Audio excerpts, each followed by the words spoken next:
Today we're going to see whether the new Apple Silicon Macs are the new gold standard for MainStage worship keys rigs.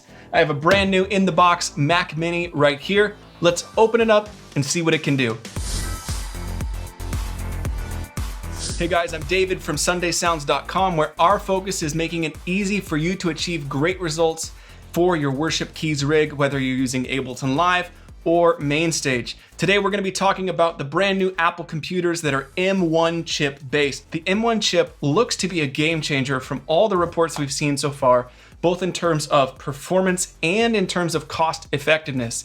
These new M1 chip based Macs are on the lower end of the cost spectrum for Apple computers, but they seem to be outperforming last year and the previous year's most expensive Apple computer models.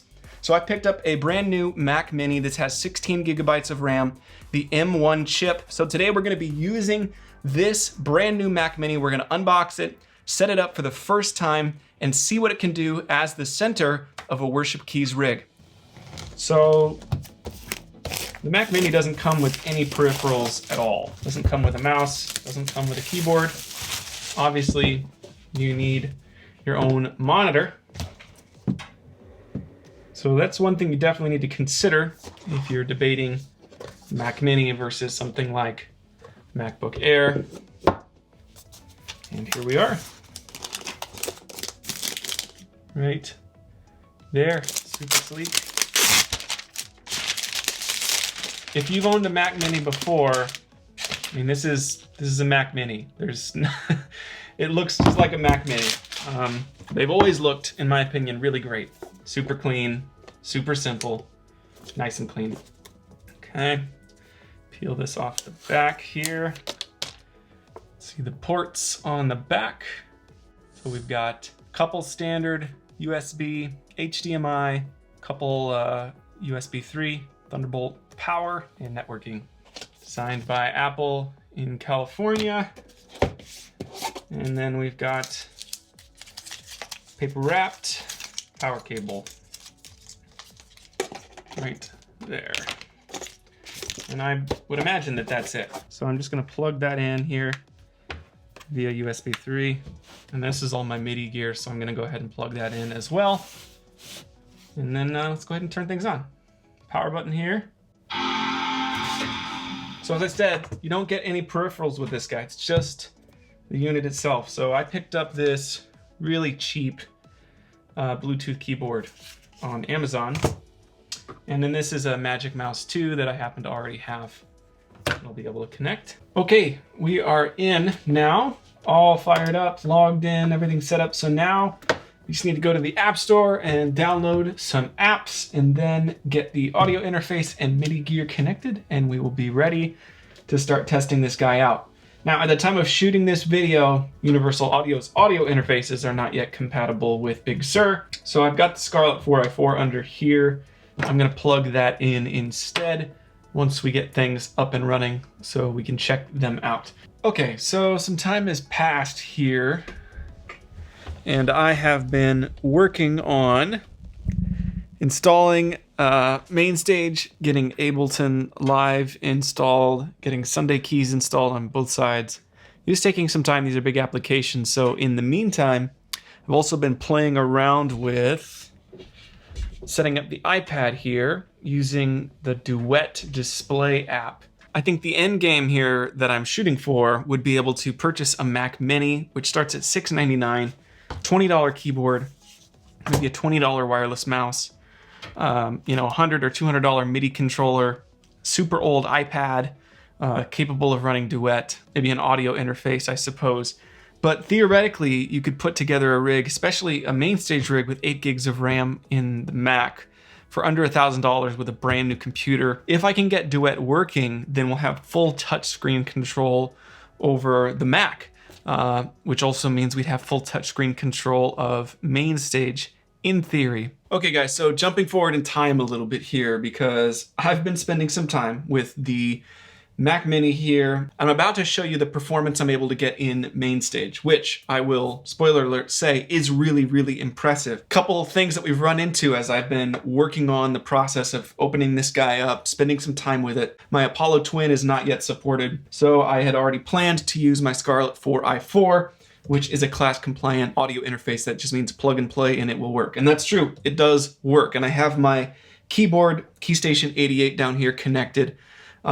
It's class compliant as well, so I could connect it over USB, it would work. I can connect it right now. I'm connected over MIDI into the interface, and that works. MainStage itself works because it's an Apple product. That's about where the compatibility has stopped for me so far.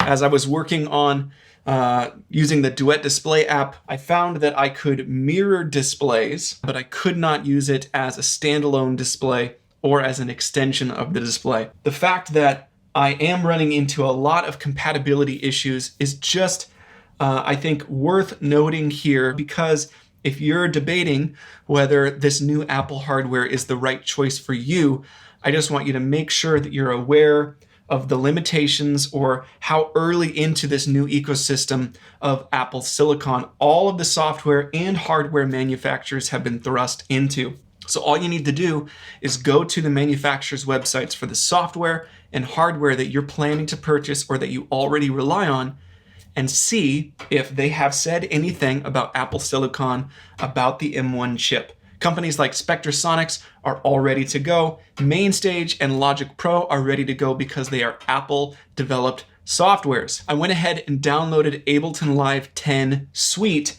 onto my computer. Ableton Live opened up. I thought we were good to go until I tried to actually do something, and then my CPU jumped to over 500% usage.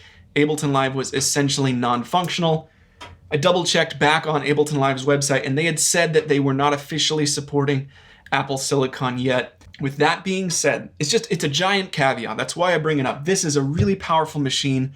6 months from now, I think that these new M1 Macs are going to be an incredible opportunity for Worship Keys players to buy brand new Apple hardware that's top of the line, that's outperforming last year's most expensive models. Models that cost $3,000 or $4,000 are being outpaced by this $699 Mac Mini. MainStage really is blowing me away in terms of performance here on the M1 chip inside of this Mac Mini.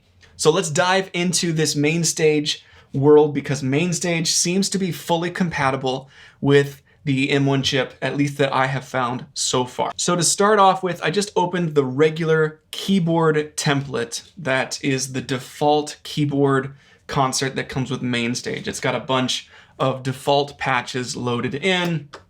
They're down at the bottom of my patch list here. You've got a handful of keyboards, handful of pianos, electric pianos, organs, that sort of thing.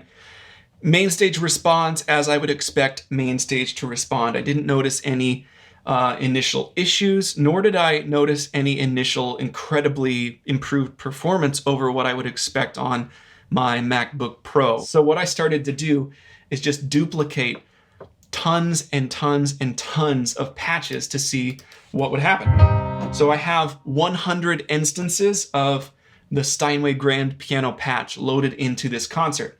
And then after that, I loaded in about 100 instances of the classic electric piano patch and 50 instances of Alchemy. If you know MainStage, you know that Alchemy is the least resource-friendly instrument plugin in MainStage, for good reason. It's powerful, it sounds great, it's doing a lot of cool stuff under the hood, but it's more resource-intensive because of that. I want you to watch what happens here as I play a patch. Hear that sustaining, and then I just start changing patches. So I'm changing patches dozens and dozens of times. 60 times, 70 times, 90 times, over 100 times. We're into Alchemy now. And that piano is still sustaining, and my CPU usage is under 10%. That note is still ringing out. I changed patches 170 times. Theoretically, MainStage is able to sustain your sound through patch changes, but it will very quickly dump doing that or stop doing that if it needs to in order to load the next patch. So the fact that I'm able to change patches completely at will while holding a note without any issue is really a big deal and very, very impressive to me. So the next thing I did was create some giant patches that include tons of channel strips. We did a whole video on this in the past called Can We Break MainStage using my old MacBook Pro.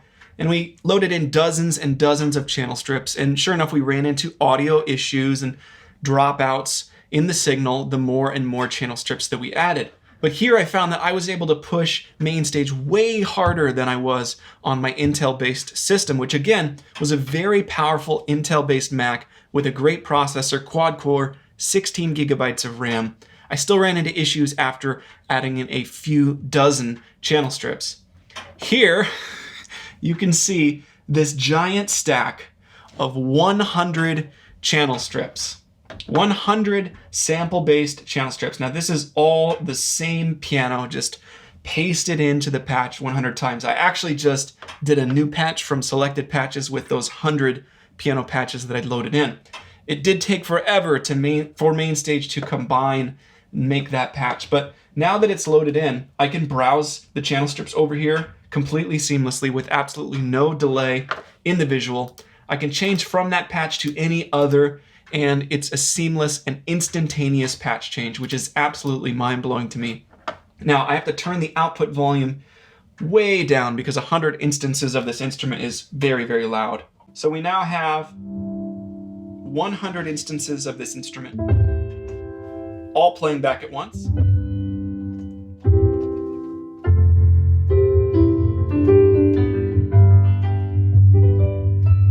That sounds weird because there are so many instances of the instrument happening, but my CPU here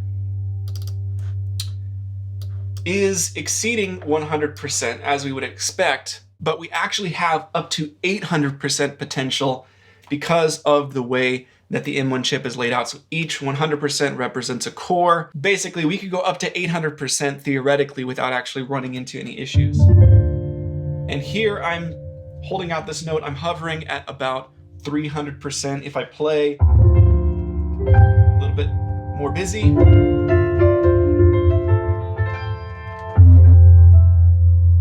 then we get close to that 800% threshold. But for normal playing here, I'm only using half of the processor that's available to me. Now, I'm not saying that you can go out and use 100 channel strip patches now on M1.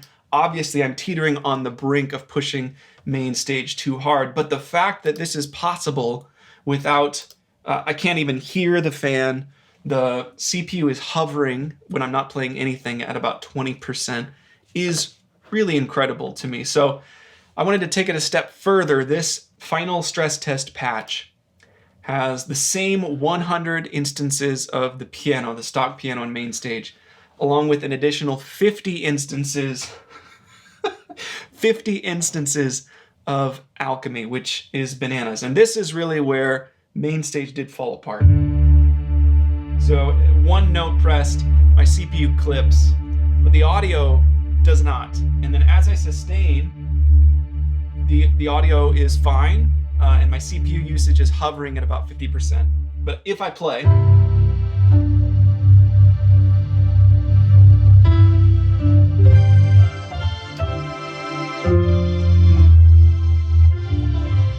then I do get some notes dropping, and I get some lagged notes as well, as the buffer is not large enough to keep up. Now, to be very clear, right now I am running a buffer size of 128 for a total latency of 8.9 milliseconds. Now, to contrast that, most physical acoustic pianos have between 5 and 8 milliseconds of latency, and the threshold of humans being able to perceive latency or delay between playing something and hearing it hovers between 5 and 10 milliseconds. So we are right on the line of the latency being completely negligible, not noticeable to the average human. Typically, we would encourage folks running a slightly higher buffer size to give you a little bit more of a buffer, quite literally, between playing something and your computer needing to process and actually output that audio, because it's more stable. Larger buffer sizes reduce CPU strain. So if I go up to 256, my output latency goes up to 14.7 milliseconds, which for most users is still going to be quite comfortable. and then my CPU performance improves a good bit. I'm still able to go all the way up to that 800%, but I'm now not hearing note drops near as often.